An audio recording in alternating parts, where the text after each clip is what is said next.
Ne zanima me politika. Svi su isti. Srpski narod treba jebati.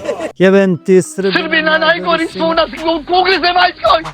Slušam ove fraze ceo svoj život. Jedino što sam shvatio jeste da su one za jajare. Sjajan način da se započne part 6 serijala 30 stvari koje sam naučio za 30 godina, objašnjenih u 30 sekundi. Politika utiče na svakog od nas. Politika je kad čekam duže za neki pregled, pa odem privatno, ili kad sam u posebnom redu na aerodrom kad mi slikaju za ulazak u tuđu zemlju. Zato hoću da razumem politiku, ali i geopolitiku, da znam kako stvari funkcionišu. Ne dozvoljavam sebi da padam pod propagandu, već hoću da mislim svojom glavom. A da bih to mogao, moram se informisati za sva dešavanja, naučiti istoriju, raspolagati činjenicama i biti politički pismen. Neće niko da nas spasi ovog zla, no mi sami. Zbog toga mora borba.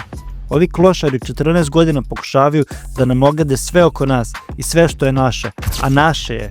Iako su kriminalci, to nam ne mogu uzeti. I zbog toga nemoj biti ćaci i vidimo se u subotu na Slavi.